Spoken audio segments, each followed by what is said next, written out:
Welcome back to Round Mountain Tai Chi. So at the end of the last video, we finished at ward off left. Okay, so it was this posture here. All right, so let's just get into that posture the long way round by going through the form. Every time you practice, you're just adding on to your knowledge of the form, and it's like laying out pieces of paper. The first couple of pieces of paper seems like nothing's happening, but you keep practicing a few times a day, every day, and you'll slowly but surely see that stack start to rise up. Or put 5p or a penny in a bottle. Again, every time you practice, you sort of put a penny in. Almost said spend a penny. No, but and gradually, without really there being a massive difference day to day, when you look back in a few months' time, you think, I could almost afford to buy something. But you'll have a little chunk of change in there to do something with. Okay, maybe £1 of practice. How would that be? You could have thousands by the end of the year. What else are we going to spend it on? Lots of things, I guess.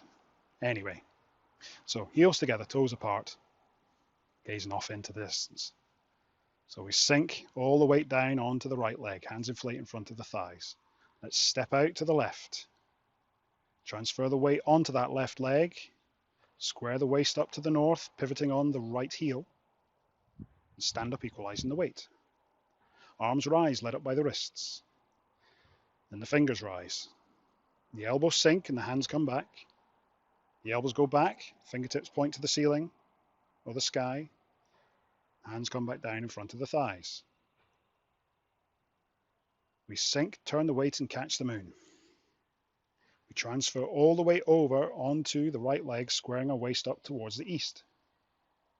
Then turn our waist to the diagonal. Take a nice controlled step.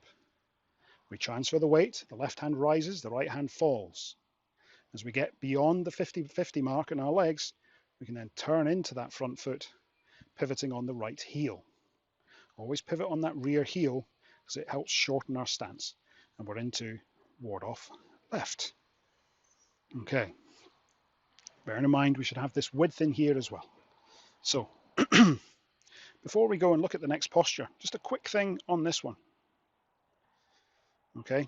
Now you'll notice whenever I go into a posture, okay, because it's good practice, particularly for these videos, but just in general, okay, we want to start with our feet underneath our hips. When we say shoulder width, we're not talking about this or the Billy Duffy or the, some guy from Green Day or whatever doing that.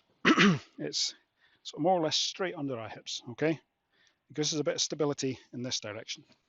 So if we're going to step forward, I'll turn my back leg out, back foot out to the 45, put all my weight on it and just let this one go forwards and then move into that posture, okay? So again, we're not trying to be really long here, okay? You will see other styles where they're always quite low down, okay? We're not doing that here because there's a lot of extra stress on the knees, and we're trying to be really nice to our knees in this particular form, in this particular set of sequences. So we get into there. Left arm, just there's like a curve here, and this is kind of a bit of a curve going down, okay? Again, not bending our wrists, trying to leave them nice and straight. This is in ward off left. Okay, so what we're going to do now? Well, it's sort of a mirror image to the previous posture, okay? But because we're not symmetrical, certain organs and different sides of the body and things like that, the form isn't totally symmetrical, okay? So we're in ward off left.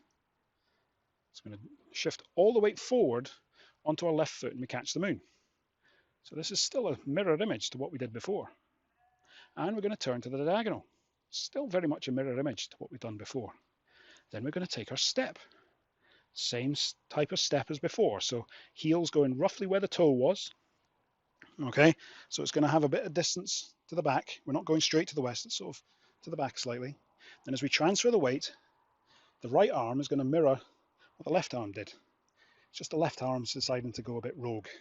And what it's going to do, as we transfer the weight across, is it's just going to track like a radar dish the right hand.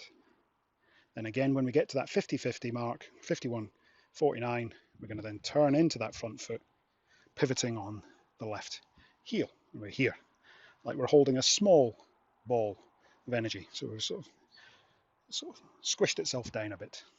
Okay, so very similar to ward off right, ward off left. This is ward off right, yo pong.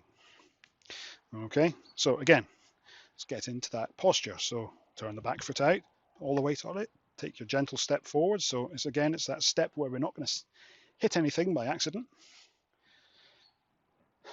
Left hand up, palm opposite your solar plexus, right hand resting on the column of air. So all the weight forward onto that left leg, catching the moon. Turn the waist to the diagonal. We take our controlled step. So again, we could take that back if we wanted to. And then we can transfer our weight, 51-49, as the right hand rises, the left hand tracks it. Then we turn our waist towards the east, pivoting on the heel of our left foot to finish the posture in ward off right. Okay. Ward off left, ward off right. Again, what the arms are doing here, it's just acting like this sort of gentle barrier. So if it was to hit something or something was to be there, our arm would stop. We're not necessarily trying to push things away, okay? We're trying to detect and feel for something going on there, okay? And it's sort of important when we're doing push hands if we get round to doing that as well, okay? This is how we can sort of contact our opponent or our partner. Maybe it's better thinking of a partner as opposed to an opponent, and just feel where their push or their intent is going, and then we can maybe make use of that information somehow. Okay, so that's ward off right, ward off left. So a nice little sequence there, building up slowly. So practice, stay relaxed, like, subscribe, whatever else you're supposed to do with these videos, and see you next time.